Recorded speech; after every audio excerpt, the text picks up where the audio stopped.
That completes Prime Minister's questions. Point of order, Jake Richards. Mr. Speaker, at Prime Minister's questions, the Leader of the Opposition claimed that unemployment had risen by 10% since the last general election. That figure is completely and utterly incorrect. It's no wonder that George Osborne, a former Conservative Chancellor, says she's got no economic plan if she can't even get basic statistics right. Will she return to the House and correct the record? It's not up to the Chair for the accuracy of what a member states. What I would say is you've corrected the record in your opinion, and we'll leave it at that for now. Bench changeover.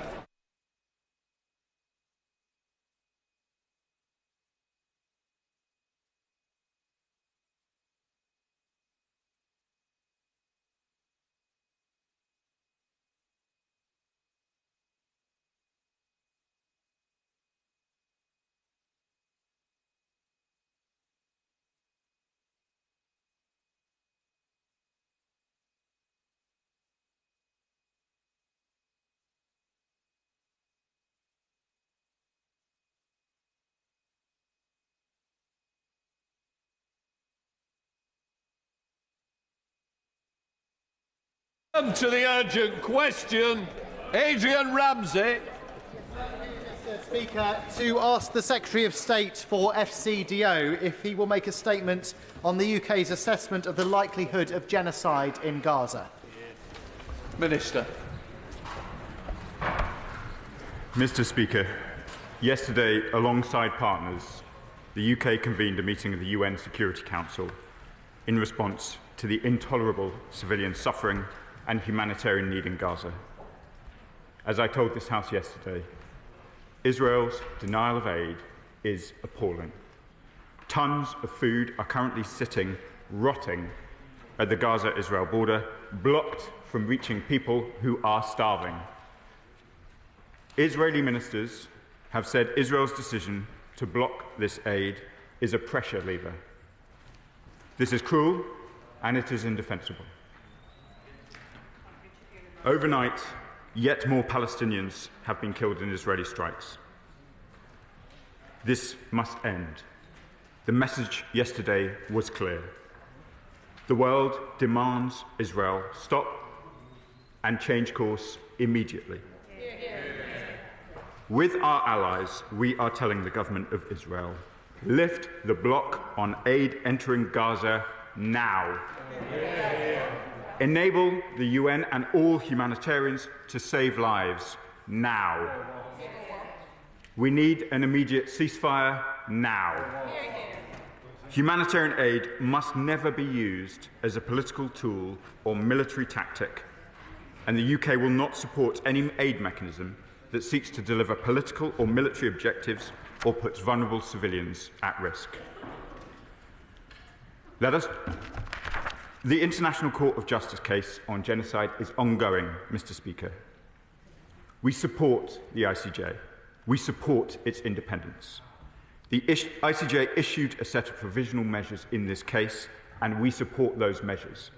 Israel has an obligation to implement them. It is the UK government's long-standing position that any formal determination as to whether genocide has occurred is a matter for a competent court and not for governments or non-judicial bodies. The UK is fully committed to upholding our responsibilities under domestic and international law, and we have at all times acted in a manner consistent with our legal obligations, including under the Genocide Convention. The devastation from this conflict must end, Mr. Speaker. Our complete focus is on lifting Israeli restrictions on aid, on freeing the hostages, on protecting civilians, and on restoring the ceasefire. We will work urgently with our allies and partners on further pressure to make Israel change course. Adrian Ramsey. Mr. Speaker, overnight, the UN's Emergency Relief Coordinator Tom Fletcher warned that a genocide was possible in Gaza. 1 in 5 people faces starvation. The entire population is facing high levels of acute food insecurity.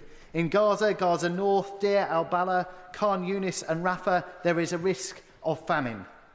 And there's one primary cause: Israel's aid blockade since the 2nd of March. The Security Council were told that civilians in Gaza have again been forcibly displaced and confined into ever-shrinking spaces, with 80% of the territory either within Israeli militarised zones or under displacement orders.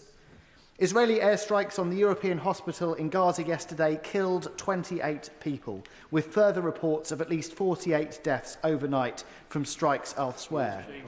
So can he tell us whether the FCDO has conducted any recent assessment of its own on the risk that the Israeli authorities are committing genocide?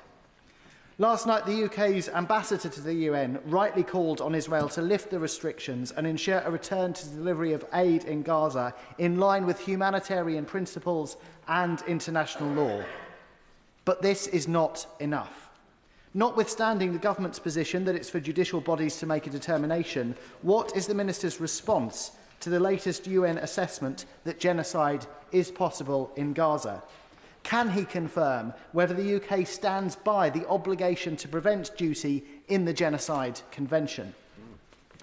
Parliament needs to know whether the UN Emergency Relief Coordinator's assessment will lead to a shift in the UK government's position. Why is it that when the horrors increase, the UK government's position stays the same? And lastly, to echo the words in Tom Fletcher's briefing, will you act decisively to prevent genocide and ensure respect for international humanitarian law, or will you instead repeat the empty words, "We did all we could"? Minister.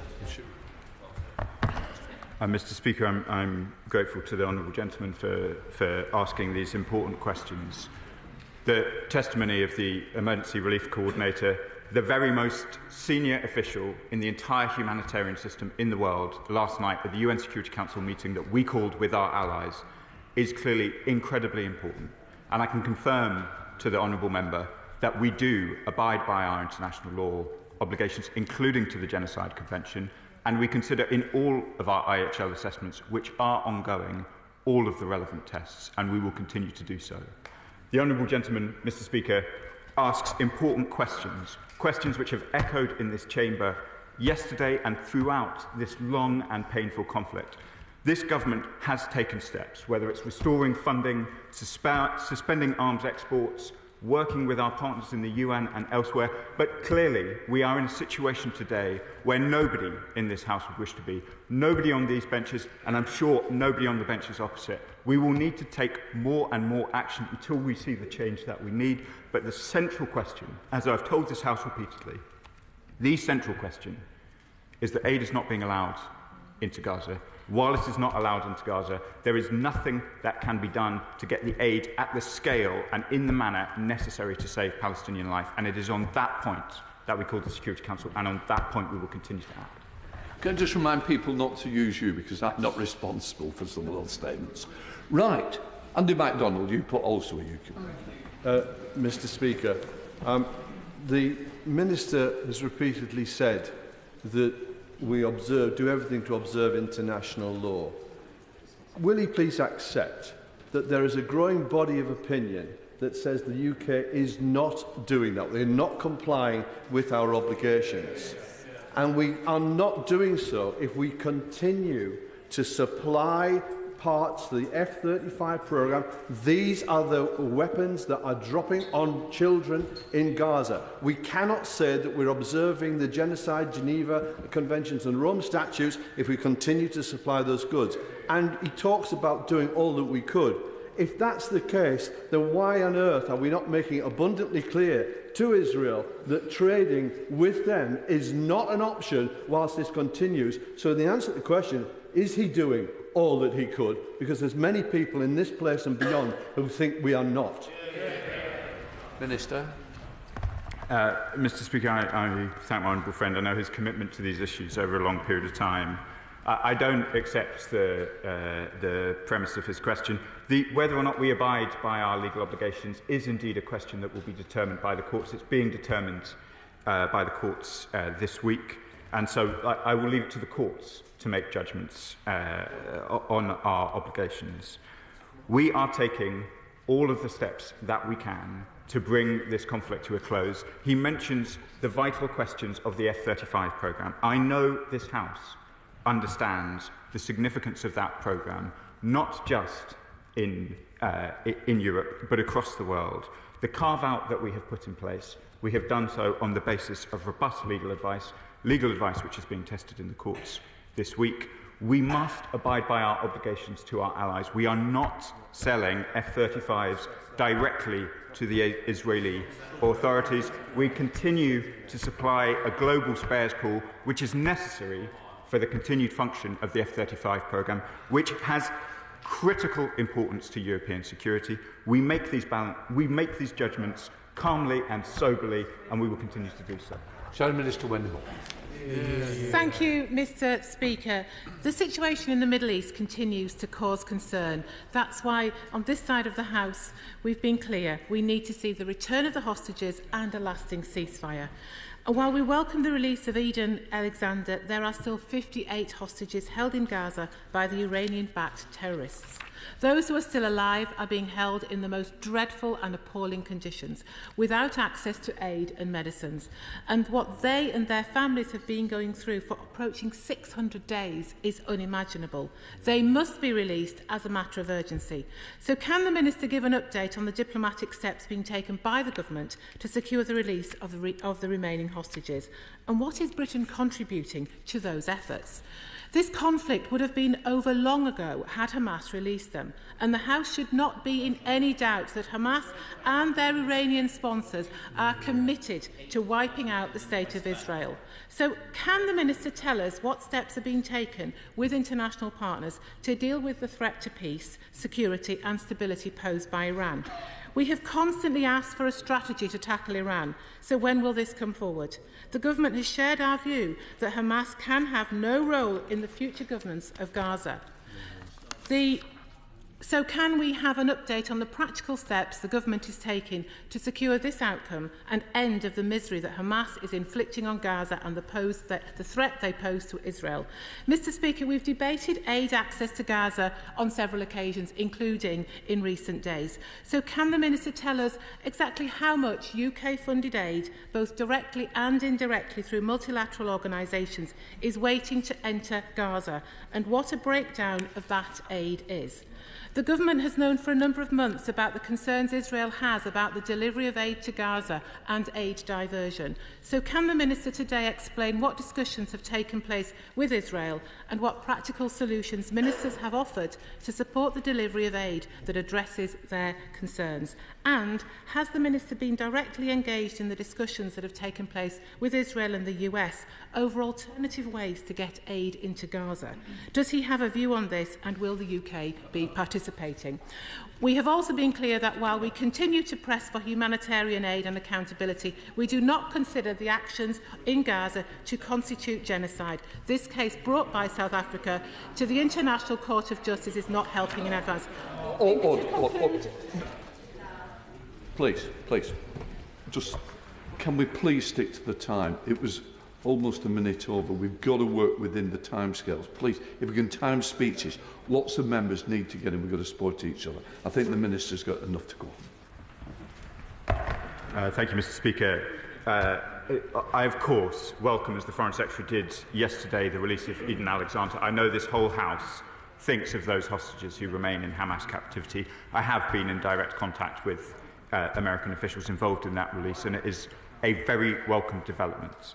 We are focused on ensuring that a future for Gaza has no role for Hamas. We are working as part of the Arab Reconstruction Plan in order to try and achieve that. The Honourable Lady asks an important question about what proportion of British aid is unable to get in to Gaza at the moment. Of course, for the last almost 2 months, the horrendous answer is 100%. But even before that, there was very significant restrictions on the aid that we wish to get into Gaza. I saw for myself the items that were unable to cross from Al Arish into Rafah, so that the proportions will be very high, but I will see with my officials whether or not I can break it down in greater detail for her. Rosanna Allen-Carr. Thank you, Mr. Speaker. Slow and agonising breaths, scared, crying, emaciated bodies fighting for every heartbeat. Death by 1,000 cuts for the children and for the parents who were watching their babies deliberately being starved to death. almost 1 million children at risk of famine and death in Gaza. Those who have stood by and allowed this to happen should hold their heads in shame. I call on this government to sanction Israeli officials until the blockade is lifted, because if we do not act now, this will be on us. I know the strength of feeling behind my honourable friend's words. I'm sure she is aware of the findings of the IPC report on Monday, which delineates in great detail the precise suffering that is being felt because of a lack of food and nutrition. We are horrified by those findings. The need for action could not be more urgent. Monica Harding, Liberal Democrat spokesperson. Thank you, Mr. Speaker. Israel's continuing blockade of Gaza, now exceeding 70 days, is utterly unacceptable. Will the government now recognise that the blockade constitutes a clear violation of international law? The government must respect whatever determination the ICJ reaches regarding genocide. There are already clear obligations on the government to prevent genocide in Gaza, arising from the ICJ's January 2024 order. Has the government taken any steps to meet these obligations? Will the government commit today to banning the export of all UK arms to Israel? Will the government reconsider sanctions on extremist Israeli ministers like Bezalel Smotrich, who called for Gaza to be destroyed?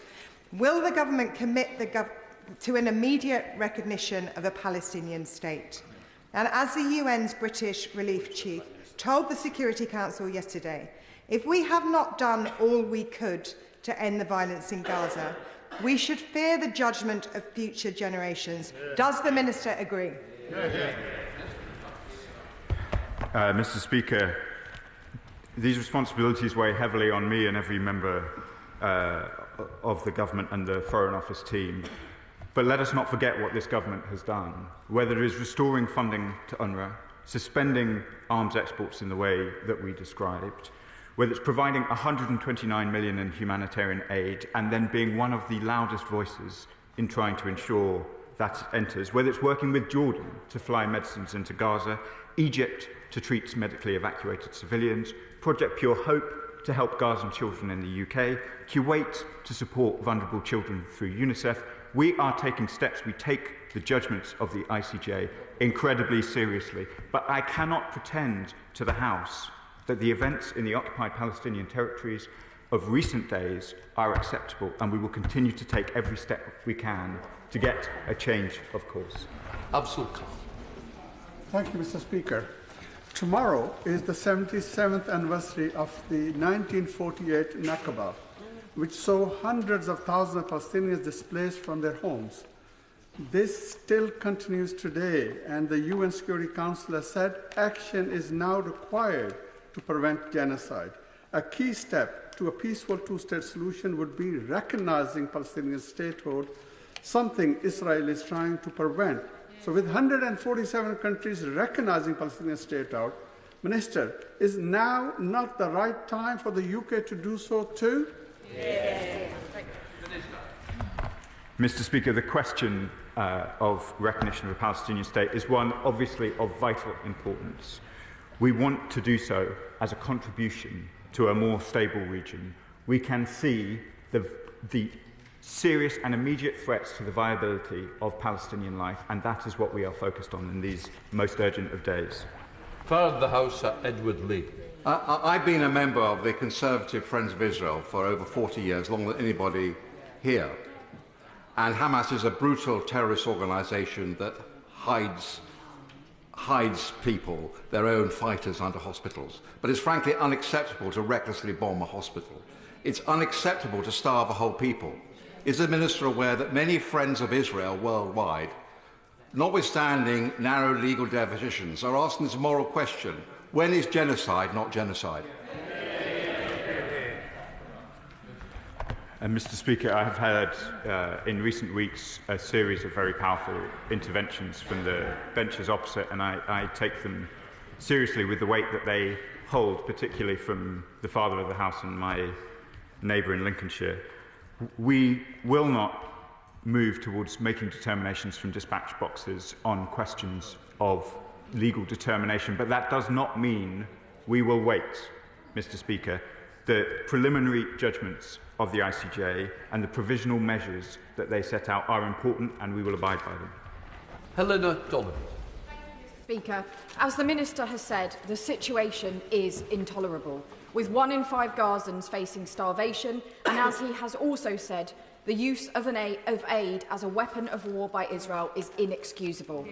The continued firing of rockets by Hamas and the continued detention of hostages is also inexcusable, and it all must end. So I welcome the UK, with our international allies, calling an urgent briefing on this situation at the UN Security Council, and there the UN humanitarian chief was clear in his warning about the dire consequences of this continuing. So can the Minister tell me what steps this Labour government is taking to get more aid in, to get the hostages out and bring about the ceasefire and two-state solution that we all in this House so desperately want to see?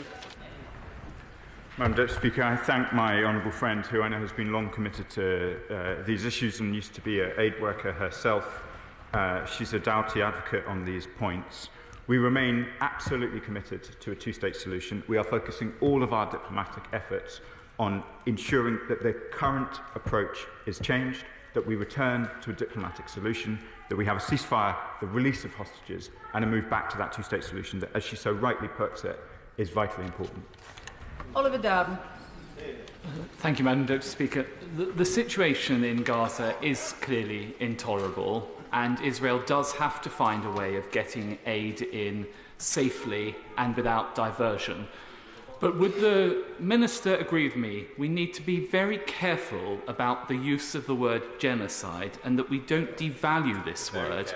This is used to describe the systematic and deliberate murder of 6 million Jews by Nazi Germany. We must question, and I do not believe that a war designed to release hostages and remove a terrorist threat and against a terrorist that hides amongst the civilian population crosses that threshold.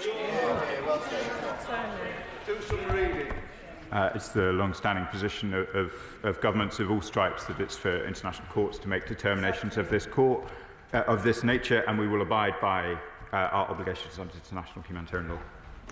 Florence Eshalomi. Thank you, Madam Deputy Speaker. Madam Deputy Speaker, the reality is that since the 2nd of March, no food or medical aid supplies have reached over 2.3 million Palestinians. The reality is that many of us from across this House have attended many statements, Westminster Hall debates, submitted parliamentary questions, asking the government around this really critical issue. The reality is that those hostages still remain in captivity and they need to be released. But the reality is that by using aid to punish so many people is wrong. Does the Minister agree with me that under the Genocide Convention, the UK, as a state party, has an obligation not only to prevent and punish genocide, but also to avoid actions which may assist or enable genocidal acts? My honourable friend asks important questions both about aid access and the nature of aid delivery. And I want to be very clear, Madam Deputy Speaker, that the UK will not support any aid mechanism that seeks to deliver political or military objectives or put vulnerable people at risk.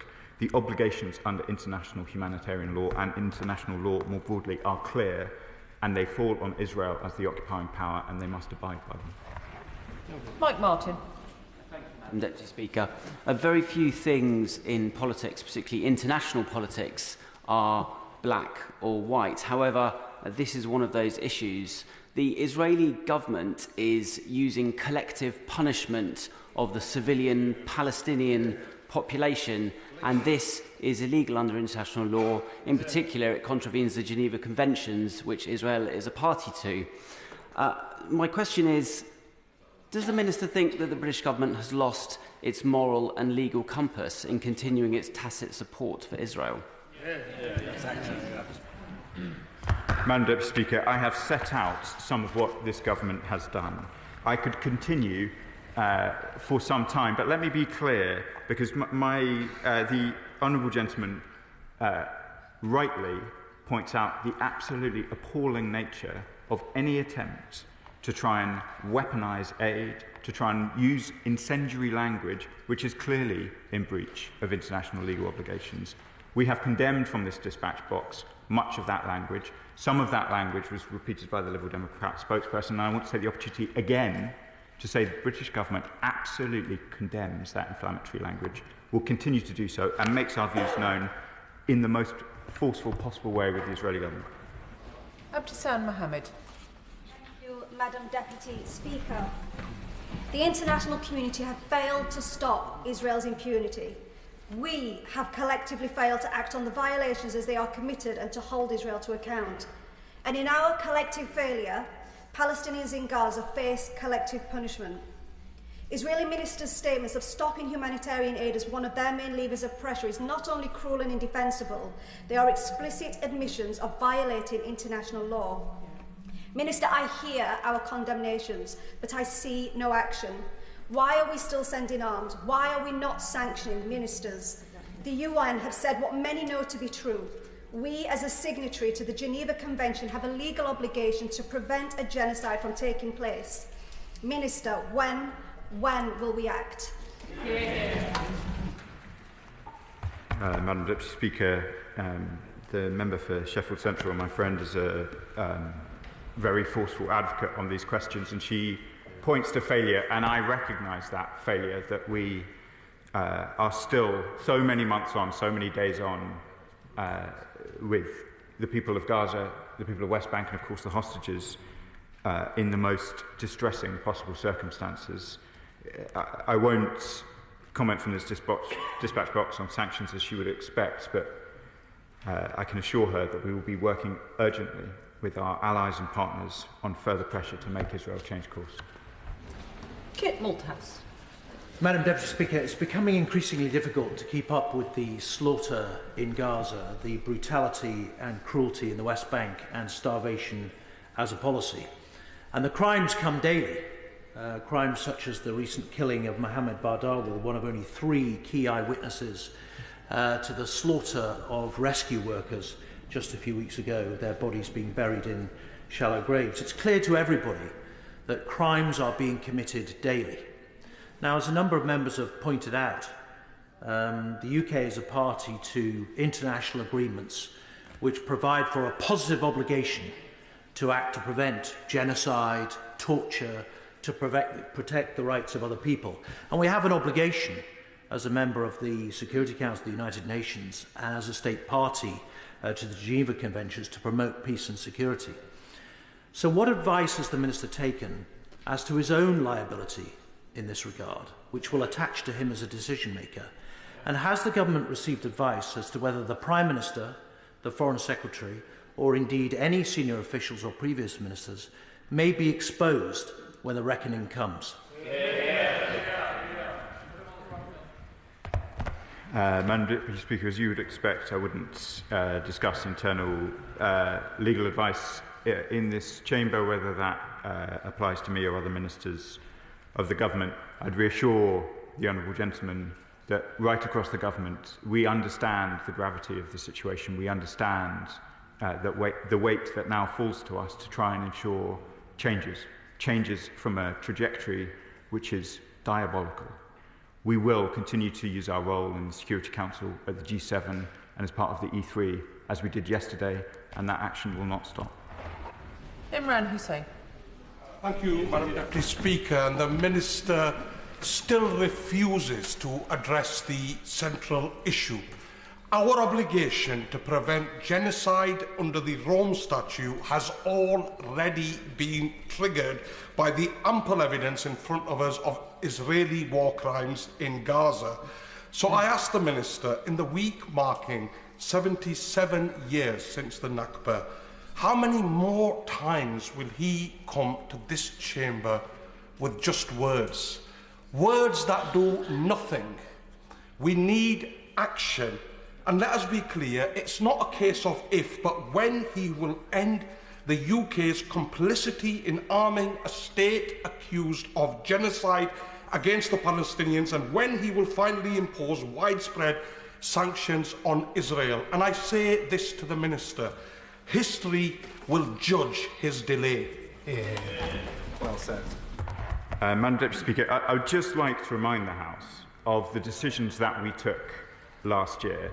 And we have discussed the question of the F-35 global spares pool, where the basis on of which we've made a carve-out is clear and been debated many times. But let me be clear, aside from that carve-out, we took an assessment, we took a solemn duty on becoming the government to make an assessment which did not appear to have been made about a serious risk of potential breaches of international humanitarian law. We then suspended arms export licences where those weapons could be used in such conduct. That means in Gaza, that means in West Bank, that means in relation to all of the areas where those risks accrued. We took far-reaching action. That action is still in place. We continue to conduct those assessments. I can understand why many members may feel frustrated about the F-35 carve-out. Perhaps they feel frustrated too that we will continue to sell arms which cannot be used, in our view, which could not risk a violation, as according to the assessment much discussed here. But we think it is right that we do continue to, for example, provide body armour that might be used by NGOs in Gaza, that we do provide part of the supply chain that could end up in the hands of NATO allies. We have taken far-reaching action on arms. That is important work which we are proud of. Brendan O'Hara. Thank you, Madam Deputy Speaker. I have just returned from the High Court this morning, where his government's lawyers will argue, when defending the continued supply of F-35 components, that, and I quote, "The evidence available does not support a finding of genocide, and certainly there is a tenable view that no genocide has occurred or is occurring." So, Minister, it appears your government, whether it's told you or not, has already made a determination. And that would explain, I believe, why there is no intention to have an independent assessment of whether a genocide is likely, because the government knows that were they so to do, they would be revealing an unpalatable truth, a truth which would then prevent them from supplying Israel with the weapons that it needs to continue its merciless onslaught. It really is as grubby as that, Minister, isn't it? Good question.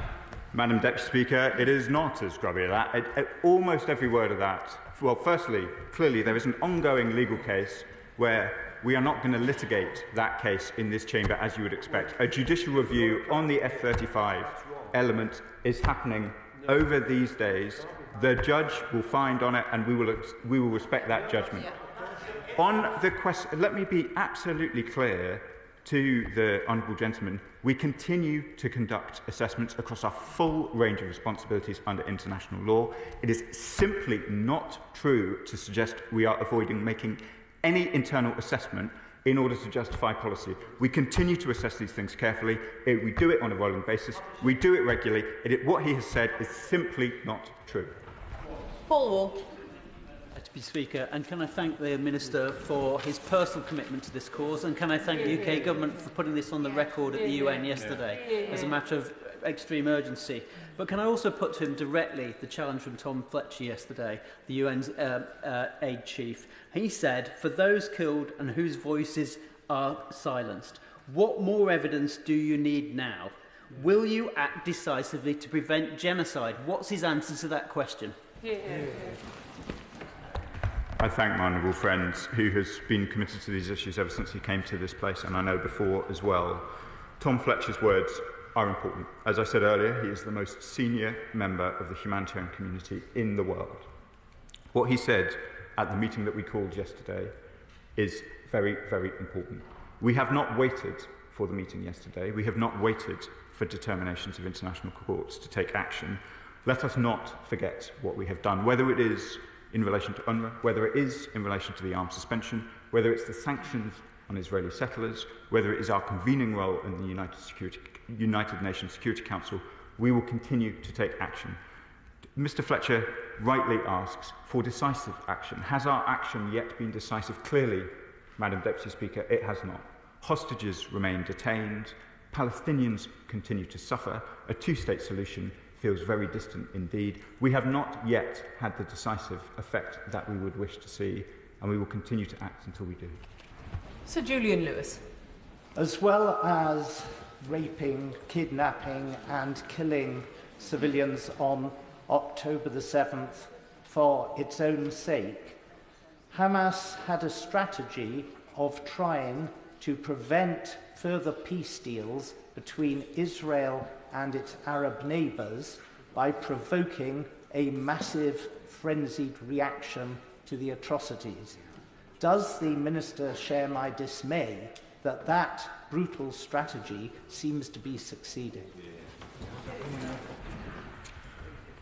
I do share his dismay that events in the region since October the 7th, since the horrific actions of October the 7th, have involved an enormous amount of bloodshed, an enormous amount of civilian suffering. This government hopes that we will yet see a day where there is a stable region with normal diplomatic relations amongst all of its members, with a two-state solution, with two states living securely and safely side by side, and I regret that that feels such a distant prospect. Nasha. Thank you, Madam Deputy Speaker. 77 years on since the Nakba, Israel's illegal occupation eats away at the land, and now we have, and let me just repeat the word loud and clear, genocide, plausible genocide, ICJ, plausible genocide, ICC, plausible genocide, Amnesty International, plausible genocide, United Nations. What I want to know is, since this week's news, what I'm asking the Minister is what new assessments have been done and how often are they done to determine what else and what other actions we can do to stop what is happening to the Gazans, to the children, to the civilians, to the aid workers, to make sure that we can get aid in. What other pressures and levers can this government use, not just from our country, but as a bloc with international partners and others, in addition to recognising Palestine? Surely that's long overdue. Madam Deputy Speaker, my honourable friend asks important questions about assessments. They are made regularly, they're made on a rolling basis, they're made in light of new events. But I want to reassure her that we do not wait for assessments, nor do we wait for final legal determinations before taking action. I've listed some of that action already, and I can reassure her that we will work urgently with our allies and partners on further pressure to make Israel change course. Jeremy Corbyn. Thank you, Madam Deputy Speaker.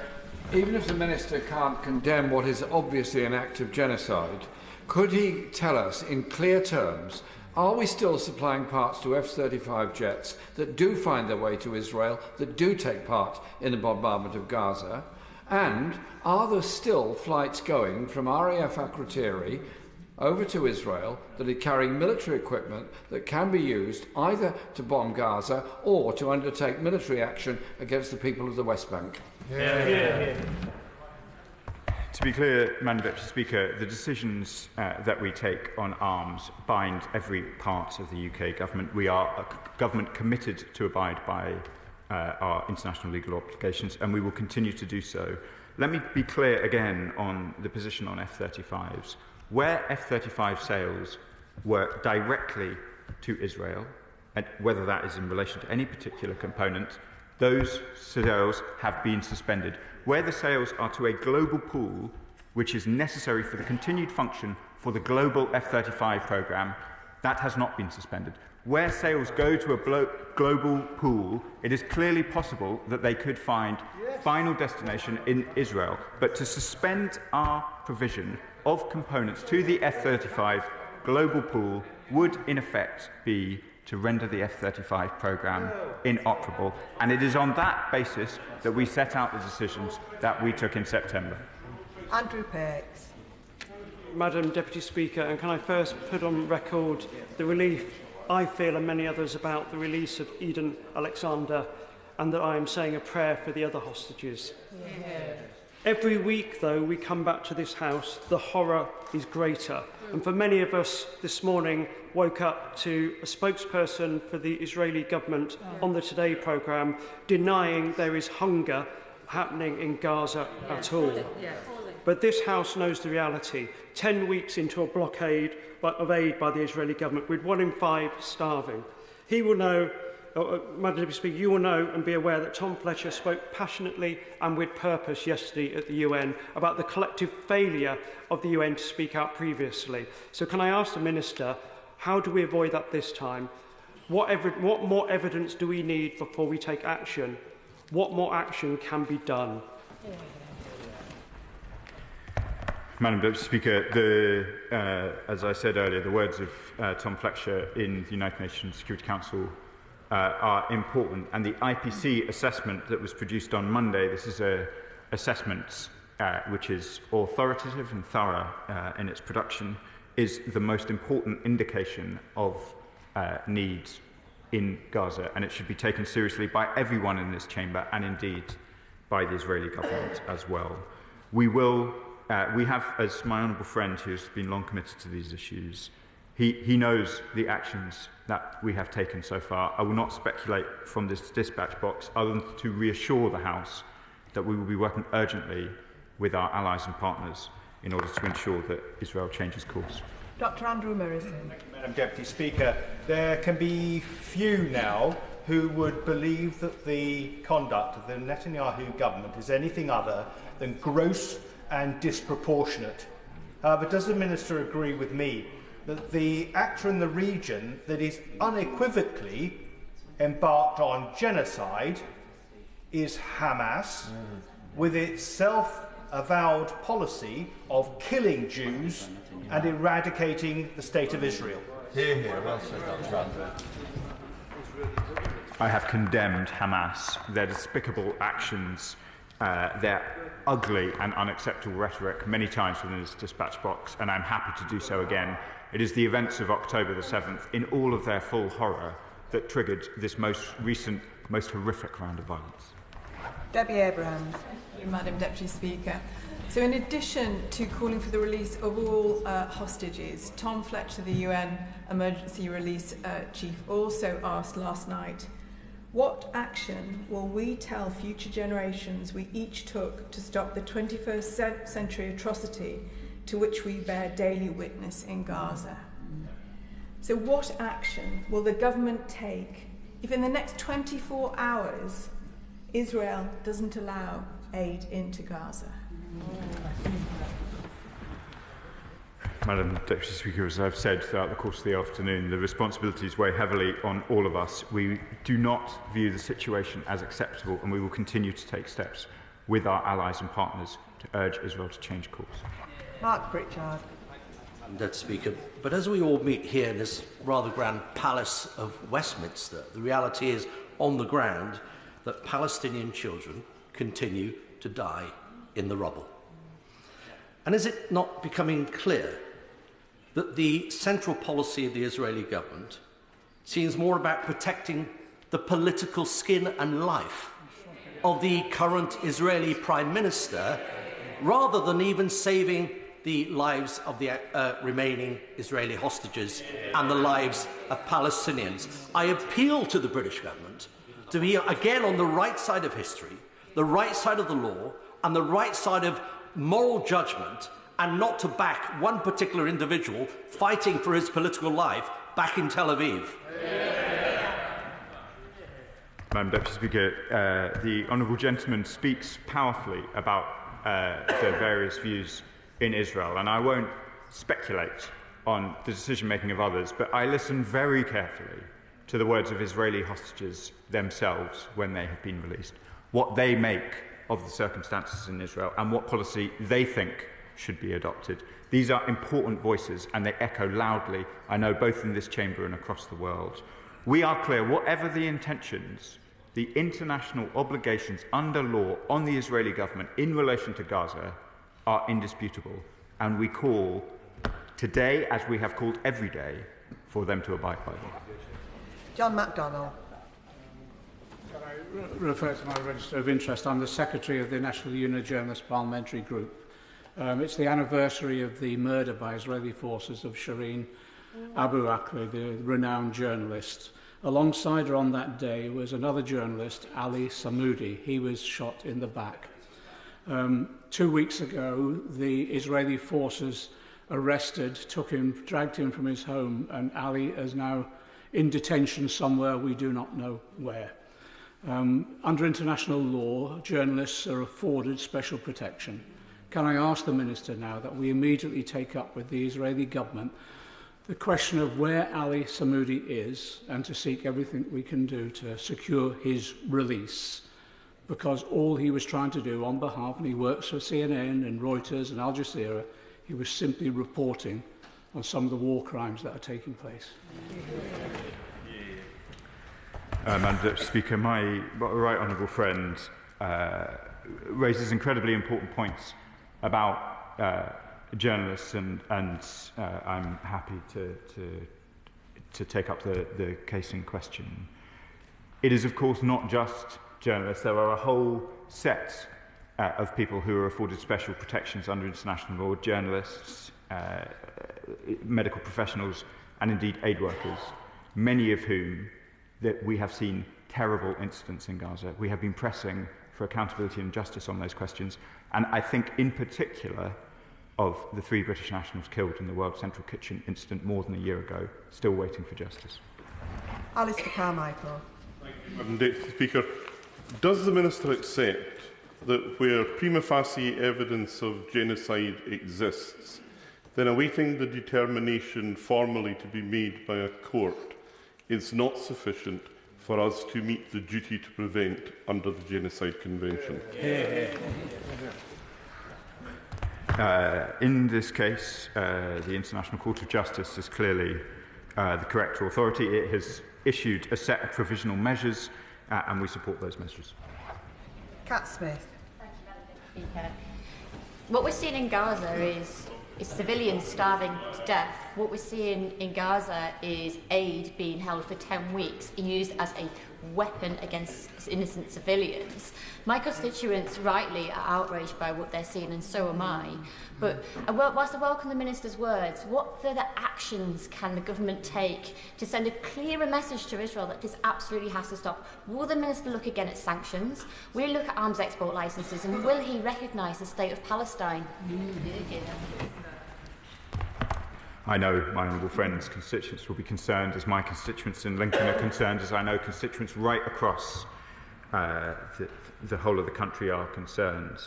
I have seen for my own eyes. I went to Al Arish to see British aid languishing while people desperately required it in Gaza. I saw the restrictions that were preventing aid getting in. I can assure her and her constituents that I have raised this personally in every way that I have thought able to try and make progress, and we will continue to do so. It is a source of continued personal frustration to me and frustration to the government that we have not been able to get aid back into Gaza in accordance with international law. John Cooper. Thank you, Madam Deputy Speaker. Does the Minister have any information about how much aid is being held in Hamas-controlled warehouses in Gaza? And isn't the key to this desperate situation our links to Tehran? Because at the end of the day, it's the Iranian regime which pulls the strings of its puppet organisation Hamas, which is holding these hostages in conditions which are akin to torture.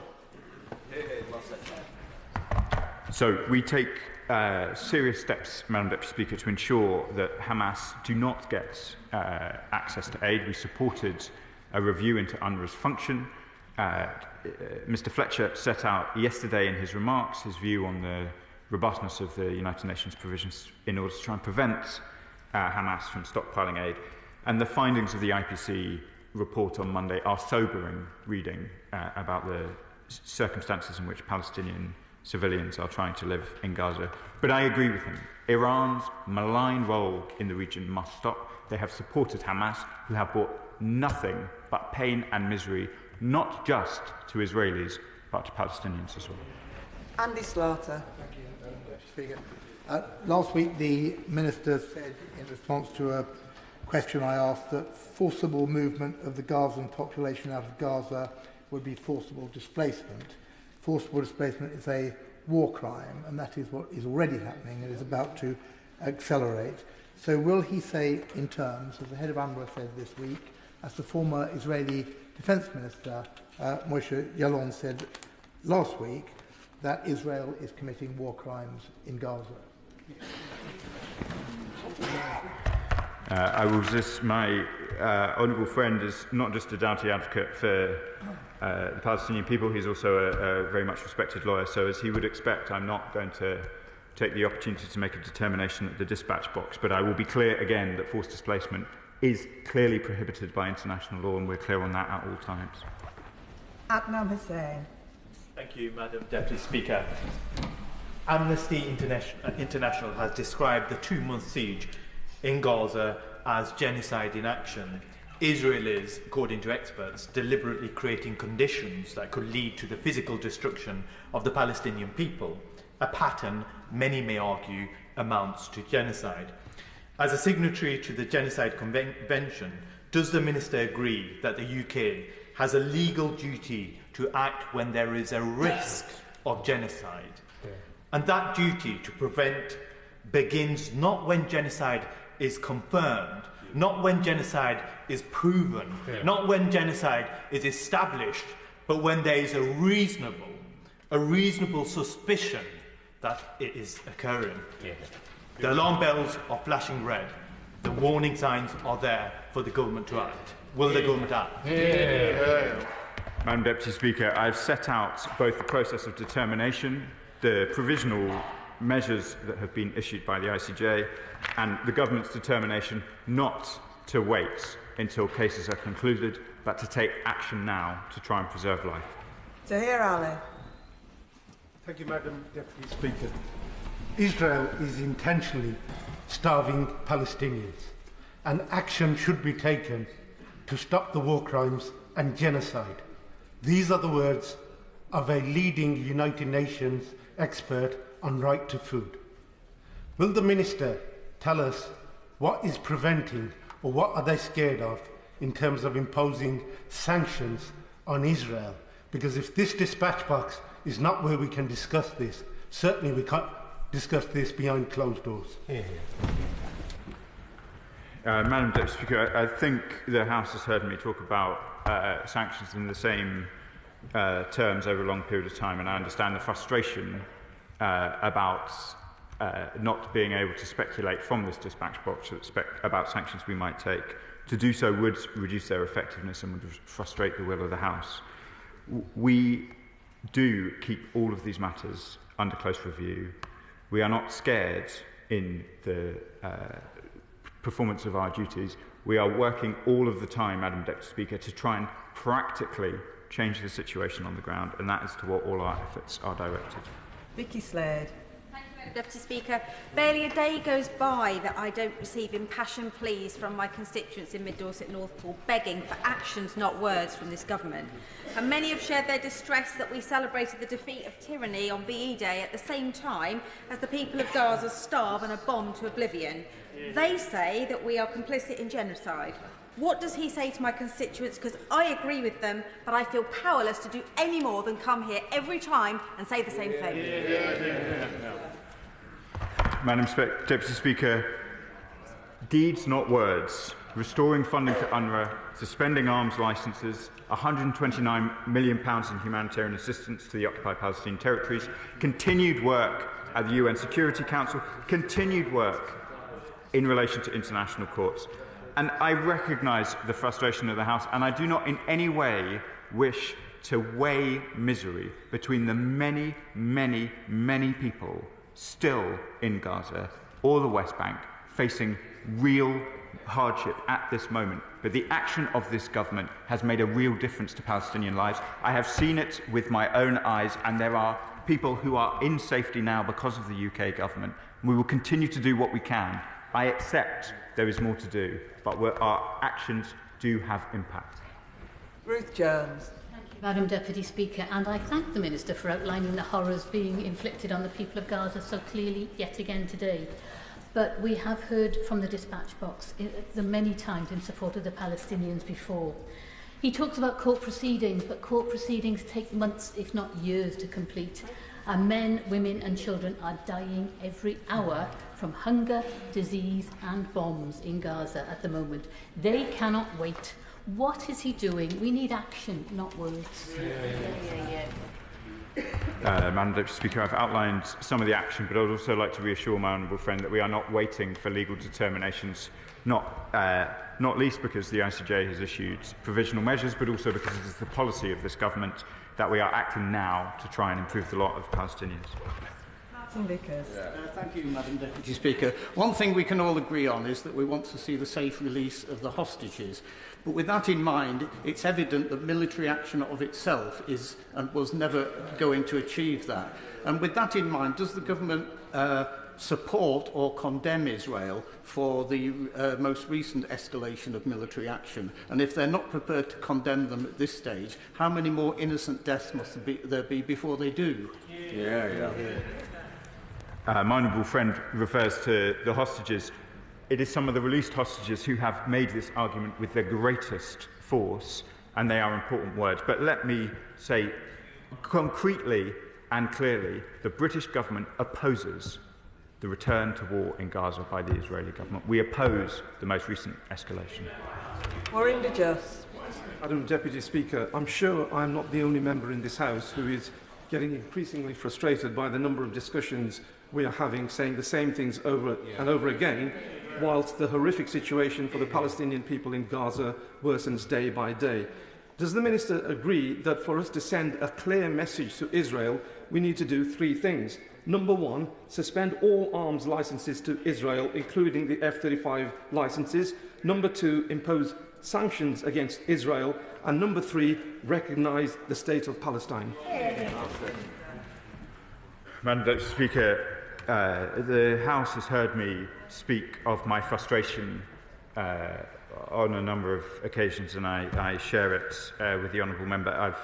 I think I've addressed the three substantive points he raises already in this session, and I am the Minister. I am the Minister. These responsibilities weigh particularly heavily on me. I am not blind to the IPC. I'm not blind to Tom Fletcher's testimony. At a session we called, do the honourable members think I am unaware of the horrors that are being meted out on people in Gaza? I am not unaware. I am taking every action I can, as are other ministers. It is an intolerable situation, as you heard from the Prime Minister earlier, and we are lifting every effort to trying to change it.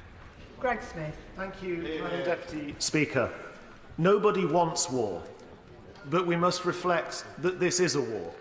It's a war between our ally, Israel, and the aggressor, Hamas. It was Hamas that brutally murdered, mutilated, and raped innocent Israeli citizens. It is Hamas that still keeps 58 hostages under lock and key. And it is Hamas who, in their own charter, have genocidal intent, calling for the wiping out of Israel and the killing of Jews. So will the Minister at least accept that for those that wish to call those trying to defend their own citizens genocidal, that plays into the hands of the terrorists themselves, who will continue to use their own citizens as human shields and give no pathway to peace? Madam Deputy Speaker, I condemn Hamas and its actions entirely. Israel is an ally, but we say to all of our allies that international humanitarian law is a binding framework for us all. When it is breached in one place, it is a breach that echoes around the world. That is why we have been so clear on these questions throughout. Richard Bergen.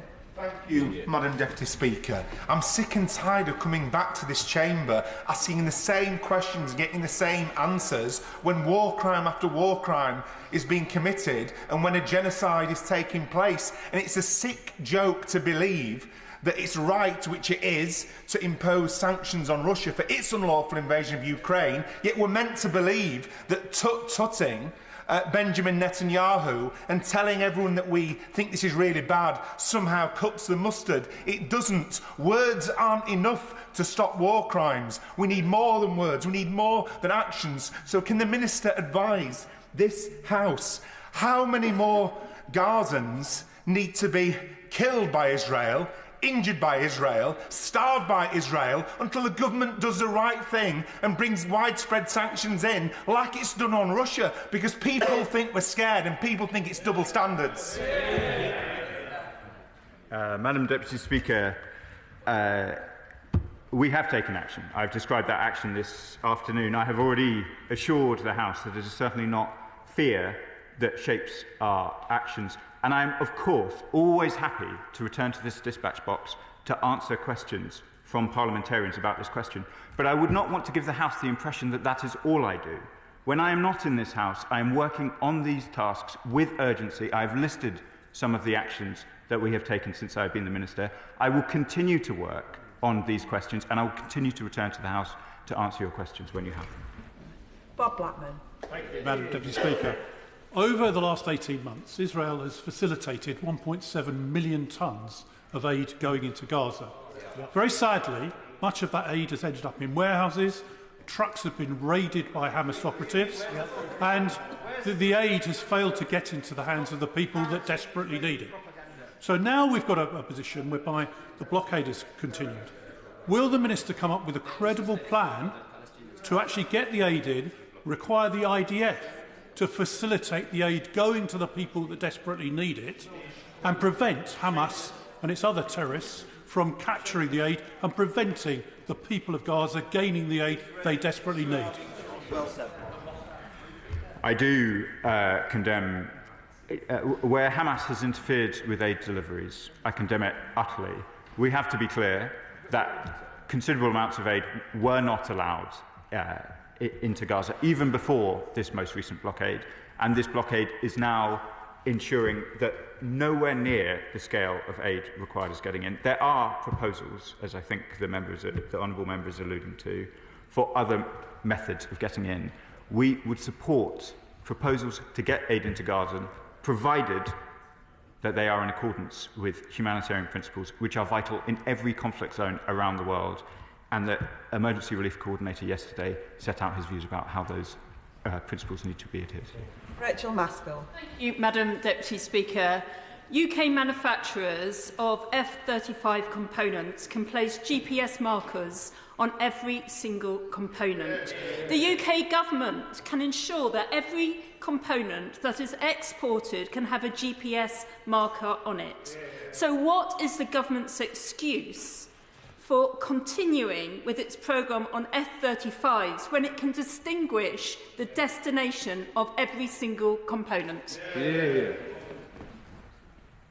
Madam Deputy Speaker, I've set out the position on F-35s. I've set out the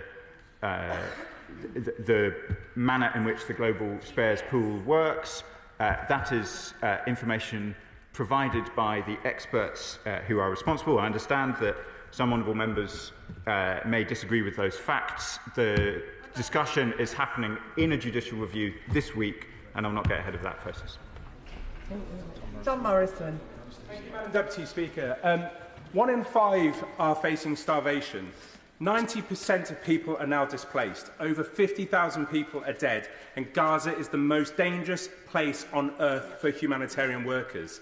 This has to end. But still, the government keep on condemning Netanyahu, but he doesn't listen. The time for words has to stop. We need action. So will the Minister take this time to commit to sanctioning those extremist members of the Israeli cabinet, suspending all arms trade with the Israeli government, and recognising a Palestinian state? Madam Deputy Speaker, I think those 3 points have been put to me already on the over the course of the afternoon, so I won't repeat my answers. I won't speculate on further sanctions, but I would point out he references sanctions on settlers. We have taken far-reaching sanctions on settlers. We continue to impose the violent expansion of settlements in the occupied territories, which are illegal under international law, and we will continue to do so. Rachel Hopkins. Madam Deputy Speaker, I thank the Minister for his often candid comments here, but we will continue to come to this chamber and ask those questions when our constituents continue to be horrified, like we are, at the devastation that is playing out in Gaza. The UN has stated that action must be taken now to prevent genocide. So does the Minister understand that our constituents, when they see a legal response, just remain so frustrated they want to see tangible action? Does the Minister understand that? I do understand the frustration of constituents, as I said earlier, Madam Deputy Speaker. That is a frustration that is very much shared in Lincoln and I know across the country. Everybody in this House, everybody across the country wants to see an end to the awful scenes on our television screens. Iqbal Mohammed. Thank you, Madam Deputy Speaker. The Minister has stated that the legality of UK's F-35 exports is currently being tested in the courts. In the High Court, the government has made submissions that no evidence has been seen that Israel is deliberately targeting civilian women and children. There is also evidence of Israel making efforts to limit incidental harm to civilians. If the government needs to be shown evidence that Israel is deliberately targeting civilians, I suggest the Minister and his colleagues review the footage captured by the BBC of yesterday's bombing of the European Gaza hospital, or the footage emerging from the Nasser hospital, or the millions of hours of live stream footage available since October the 7th, or the thousands of reports and articles published since. The past 18 months has seen a total war of all of Gaza, with acts of ethnic cleansing and extermination according to the UN. Does the UK deny the existence of this evidence, and if so, has the government committed perjury in court? Madam Deputy Speaker, it's obviously inappropriate to try and rehearse submissions which are currently being heard by the court. Stella Creasy. Thank you, Madam Deputy Speaker. I know that the Minister will know this, so we should put this on the record, that when President Netanyahu says that there is no way he will stop his onslaught in Gaza, he does not do so with the consent of the hostage families or indeed the majority of people in Israel. Even President Trump is now avoiding him. But my colleague from Vauxhall is right. We have obligations too. And I hear the frustration from the Minister. I think across this House, we want to give him strength so that he can go further. And he will have heard the calls about sanctions, about reports to international criminal courts. Will he give us, as we had in 2014, a vote in this place about immediately recognising Palestine so that we can strengthen his negotiations with Israel to send that clear message that what is happening in Gaza is wrong and must stop? Madam Deputy Speaker, I know that my honourable friend has a constituent, a incredibly brave and courageous constituent who is herself a member of a hostage family, and her words, whenever I've seen her and those of other hostage families, ring in our ears, as I know they do across the world. They are important views expressed by those most directly affected by the horrors of October the 7th and all that followed. I've rehearsed some of the arguments already in relation to recognition. Jack Rankin. Thank you, Madam Deputy Speaker. Can I thank the Minister for his clarity that genocide is a legal test, a test whether a crime committed with the intent to destroy a national, ethnic, racial or religious group in whole or in part. Exactly what the Hamas terrorist group states in its foundational charter, the intent to destroy Israel and Jews worldwide, as it actively sought to do on the 7th of October. If it wanted to end the war, Hamas would release 58 hostages it continues to hold. How is the Minister supporting our friend and ally, the democracy Israel, in its fight against this genocidal terrorist group? I agree with the honourable gentleman about the horrors of what Hamas has done, the ugly and unacceptable rhetoric that they have often employed, not just towards Israelis, but Jews everywhere. And I recognise the anxiety in this country about the rise in anti-Semitic rhetoric ever since October the 7th.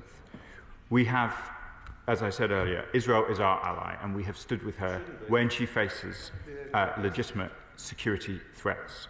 We have always, as a friend, urged her to abide by international humanitarian law.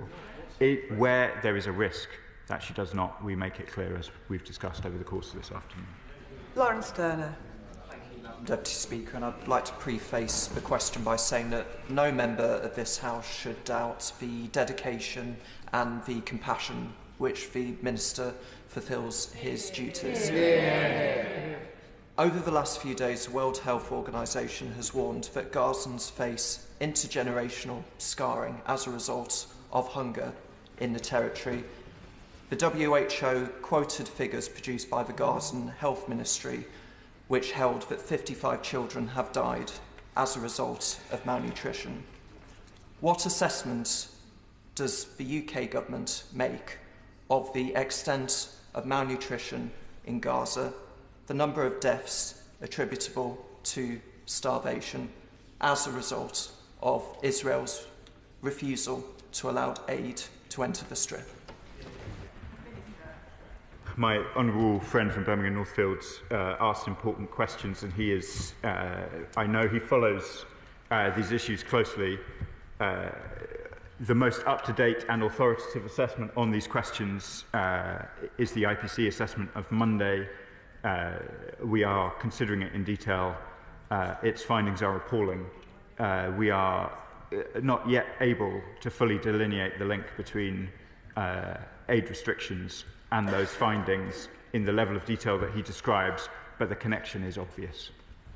I'm looking to finish this urgent question around 2 o'clock, so if members could keep their questions and also ministers keep their answers pithy, I'd appreciate it, as would the rest of the House. Andrew George. Deputy Speaker, I've recently returned from the occupied Palestinian territories with the Honourable Member for Leicester South. We were expecting an appalling situation. It was far worse. Israeli ministers are gleefully calling for the bombing of food warehouses because they believe that that would help bring victory in their eyes. It's quite clear that Israeli hostages are being used as a pretext to continue the slaughter and the starvation in Gaza at the moment. Although I recognise and the sincere compassion of the Minister in the way that he's expressed and holds himself on this issue, it's quite clear that he comes with a straitjacket around him. And what we need here is the Prime Minister who can make the decisions, because we're not going to get to the point of seeing changes to or any action on arms supplies or on trade or in any other area, or even the recognition of the state of Palestine. But if he can't do that, can he at least recognise the right of Palestinians to statehood? Order, Minister. I'm glad that the honourable gentleman was able to travel. I recognise, as I've said before, from this dispatch box, the importance of members from across the House seeing these situations up close and being able to form their own judgments. And I am the relevant minister and I speak with the authority of the government. Rupert Hook. Thank you, Madam Deputy Speaker. The Minister, who's a good man, recognises that the 70-day aid blockade has made starvation widespread in Gaza. And when I was on delegation in the recess with the Honourable Member for Strangford, we were nearby in Egypt, we had real fears that annexation of both Gaza and the West Bank is near inevitable. He's told us what steps he's taken up to now, but there has been a clear escalation. Can you please give us some hope that there are further levers that can be pulled, because we don't want to be on the wrong side of history? Madam Deputy Speaker, I won't speculate about further actions, but I'd like to recognise, both as I did in the previous intervention, how welcome it is that my honourable friend has travelled to the region.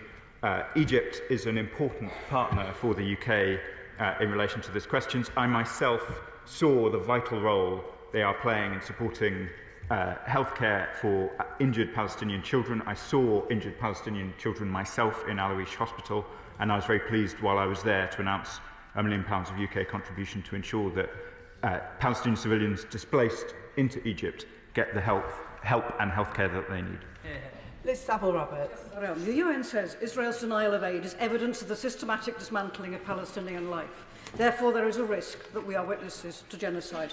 His government can reinstate airlifts of aid along the lines of those arranged last year, which would send a very powerful message. Will the Minister act now and enable aid airlifts?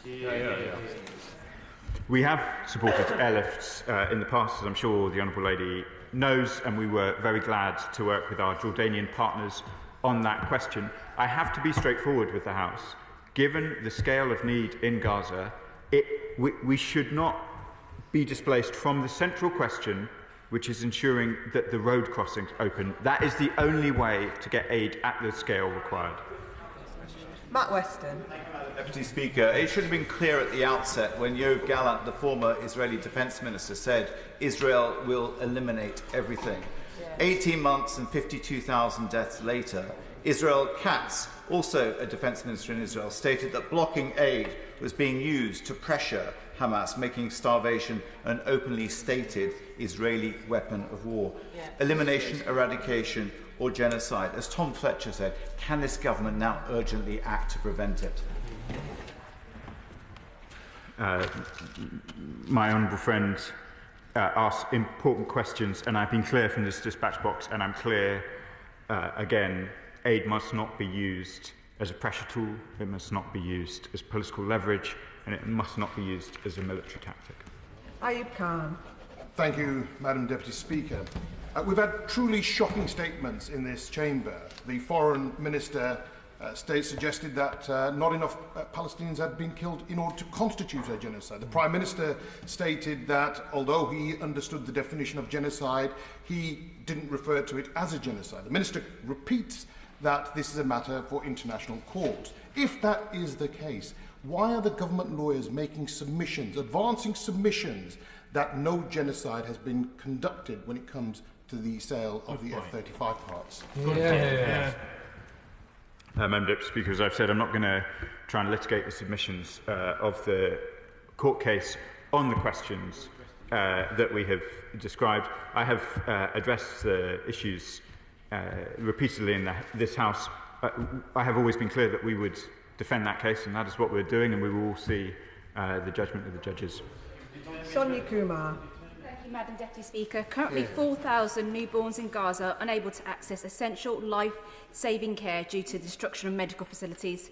Severe malnutrition and death of critically ill children is now a daily reality. In light of the ongoing suffering of children, does the Minister agree that it's time for the UK to go further in its actions and find alternative ways to getting critical medicines into Gaza and protect those vulnerable children and ensure humanitarian access to Gaza? And will he consider alternative routes for those children who are desperately needing critical care? Madam Deputy Speaker, my honourable friend from Dudley is very committed to these questions. I responded to an earlier question emphasising the central importance of road routes ensuring aid of the scale required. But I want to assure the House that, of course, we continue to look at what alternatives we can find to help where we can. That has included supporting a small number of Gazan children to get access to specialist healthcare here in the UK, which they are currently accessing. Where we can help, we will help, but I must be honest with the House about the scale of aid required if the IPC findings of Monday are to be averted. Shaukat Adam. Thank you. Madam Deputy Speaker, 3 weeks ago, whilst I was in the West Bank, I spoke to a young Palestinian refugee mother with tears in her eyes, asked me, why has the world forgotten us? My response then has been echoed today. We, as the world, haven't forgotten them, but what we have done is failed them completely. And the failure looks like this. United Nations has now confirmed that every single day, over 100 children have been killed or injured since March. Imagine that as our children. So can I ask the Minister, if, God forbid, if 100 European children were being killed every single day, or, God forbid, 100 Israeli children were being killed every single day, would we be supplying even a penknife to the perpetrators of this crime, yes or no? Madam Deputy Speaker, the death of any child is a tragedy. I have set out already the steps that we have taken in relation to to arms suspension. And I would like to reassure those watching not from the UK, as I reassured Jordanian MPs who I saw this morning, nobody has forgotten about Gaza. Not in this House, not in this country. It will continue to be an issue of the first-rank importance for this government, and I will continue to work every day to try and see the changes we've described this afternoon. Ian Byrne. Thank you, Madam Deputy Speaker. Minister, you touched on the UK government supplying a global pool on the supply of F-35 jets for international security and peace. Considering we are seeing the live streaming of genocide against the Palestinian people, and F-35s are a crucial part of that, being used to bomb civilian camps and hospitals, can I ask if the government are actually considering whether Israel, with its actions, should be part of that global pool? Madam Deputy Speaker, I don't wish to seem evasive, but when these questions are being determined in the court this week, I don't want to get ahead of those submissions and those discussions. Shannon. Deputy Speaker, I think some thanks should be given to the Minister for his temperament, his words well chosen, and his reaction to all of the questions. And he showed incredible patience, and I think we all admire him for that. Undoubtedly, there are innocent people who are suffering and have been suffering since the Hamas genocidal attacks on the 7th of October took place. The suffering of Israeli and Palestinian children mean that we must find a way forward to secure peace. So how does the Minister believe we can further push for the aim of peace and to put the welfare of the children, the innocents in this region, as a priority? The Honourable Member for Strangford is unfailing in his courtesy, and I'm grateful for it again this afternoon. He asks the vital, the central question: how can we return to a diplomatic process that can provide for security and stability in the region? It must be, in accordance with the Arab Reconstruction Plan, no place for Hamas in the future, an immediate release of hostages, an immediate return of aid, and a return to a diplomatic process that can provide for security and stability for two states side by side. Joanna Baxter. Madam Deputy Speaker, my constituents in Paisley and Renfrewshire South write to me on an almost daily basis, horrified at the humanitarian catastrophe unfolding before our very eyes. The denial of aid to innocent Palestinians is not only intolerable, it's unconscionable. My honourable friend was right earlier when he talked about deeds, not words. So can I ask the Minister, what does further pressure on Israel look like, and what practical measures will our government take to prevent genocide in line with our international legal obligations? I can reassure my honourable friend and her constituents in Paisley that we discuss these matters urgently with our friends and allies, and that we will always abide by our international legal obligations, including those she mentions. Paula Barker. Thank you, Madam Deputy Speaker. Given the genocide that we are witnessing unfold before our eyes every single day, will the government drop the 2030 roadmap for UK-Israel bilateral relations and impose economic and diplomatic sanctions in order to apply pressure on Israel to abide by its obligations under international law? I thank my honourable friend from Liverpool Riverside for her continued engagement in these questions. I'm afraid, Madam Deputy Speaker, as you would expect, I won't be speculating on further sanctions from this dispatch box this afternoon. John Slinger. Thank you, Madam Deputy Speaker.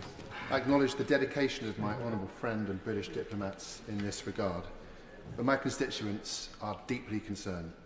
Does he agree that the Israeli Security Cabinet's recent plans are completely unacceptable? Its aid blockade is also totally unconscionable, and we must make plain to this Israeli government that we and the international community will not tolerate this, and as in other theatres of conflict, we will consider all practical steps, including military aid drops, to get aid through to those who need it. I thank my honourable friend from Rugby, and I recognise the concern that his constituents would be feeling. I can reassure him that we are considering all measures to try and ensure that aid gets into Gaza. I regret that there is no alternative to road access, given the scale of aid required, but we will continue to work on these questions with the urgency that he describes, and I'm grateful for his words about British diplomats, and I can reassure the House that it is not just the ministerial team, it is the diplomatic service of the United Kingdom that works on these questions, including in the Security Council yesterday afternoon.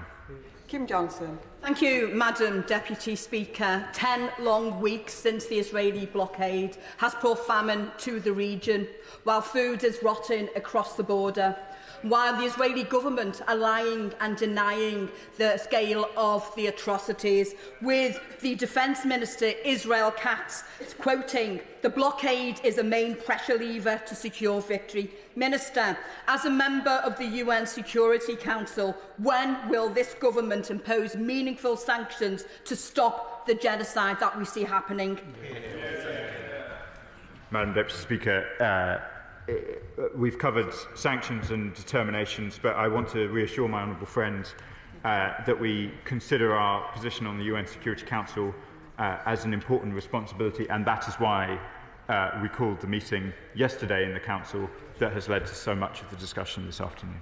Emily Darlington. Thank you, Madam Deputy Speaker. When we look at those scenes, for many of our constituents, they're looking for their family members in those pictures. One such member is Dr. Roddy, who's stuck in North Gaza, very ill and frail, and his son and daughter-in-law are important NHS doctors in my constituency. What are we doing to make sure that those people that need care, that are stuck in Gaza, have a way to come out and be cared for their family members here? Where British nationals or their dependents are in Gaza and in danger, it is a top priority for me and my officials to ensure that they are able to leave safely. I don't wish to comment on the specifics, but I'm very happy to take up the specific case both with my honourable friend who's asked it and any other member in a similar circumstance. Tony Vaughan. Deputy Speaker, and I too thank the Minister for all his work on this issue. Given the UK's commitment to a two-state solution and given our obligations under international law, can the Minister explain how the Government justifies engaging in trade negotiations with Israel while the UN is warning us about genocide in Gaza? And would the Minister agree that pursuing a trade deal in these circumstances would undermine our ability to broker a two-state solution, would also undermine our positive obligations to act to prevent violations of international law? Madam Deputy Speaker, I can assure the House that my focus is on the matters we have discussed this afternoon. They are urgent and immediate and crowd out all other priorities. Brian Leishman. Madam Deputy Speaker, the truth is that there is no need for any organisation to tell the public that what is happening is genocide. After all, we have seen the attempted extermination of the Palestinian people televised live for over a year now. I put it to the Minister that this government will be remembered as complicit in and accomplices to the war crimes being committed by Israel. What actually has to happen for our government to take meaningful action in the name of humanity and decency? Madam Deputy Speaker, in the time that I have been a minister, on the very first day I was a minister, we restored funding to UNRWA. Within weeks, we had taken the far-reaching actions that I have described in relation to arms sales. I understand the force of the question, and I understand the feeling of our constituents right across the country, in Lincoln and elsewhere. But let us not pretend that this government has taken the same steps that those opposite us did. We took a series of steps. We took them quickly, and we took them decisively. I do not say to the honourable member that what we have done is enough. Nobody could hear this discussion and think it is enough. Nobody could be listening to the UN Security Council yesterday afternoon and think it is enough. But it is different to say there is more to be done than it is to say that nothing has been done. Laura Kirk-Smith. Thank you, Madam Deputy Speaker. After 70 days of aid being blockaded, we are watching an entirely preventable famine unfolding in real time in Gaza. Meanwhile, the Israeli government's NGO bill seeks to restrict the ability of life-saving humanitarians to operate and instead militarise aid delivery in violation of international humanitarian law. I thank the Minister for all his efforts and for his challenge of this point, but will he continue to challenge the Israeli government on this? And does he agree there has to be accountability? Madam Deputy Speaker, I'm familiar with the draft legislation in the Knesset, and we're engaging on the questions that it raises. Polly Billington. Thank you, Madam Deputy Speaker. I thank my honourable friend for all of his work. It sometimes must feel indeed very lonely on that front bench. And we also particularly welcome the urgent session that we managed to secure at the United Nations. But things have got more difficult in the most recent days, and we must ask the question, are we doing enough with our allies on a number of fronts, particularly recognition, where a private letter has gone from many of my colleagues here, dozens of colleagues on this side of the House, and there is unity across the House for recognition of the State of Palestine. Action on sanctions for Ben Gvir and Smotrich, also on the violent settlements, and above all, can we please rule out a trade deal? Madam Deputy Speaker, I am grateful, genuinely grateful to all those across the House who ask questions, seek me out across the Palace to raise the force of their views on this. And I have seen the letter to which my honourable friend refers. I recognise that I will return to this House on a practically daily basis, given the strength of feeling across the House. And we will continue to work on the questions that she outlines. I won't rehearse answers on the substantive policy questions that she raises, but I would assure her that I will continue to engage right across both my benches and others on the very important questions that are raised. Yeah. That concludes the urgent question. We now move on to the next urgent question. I'll give the House a few moments to settle.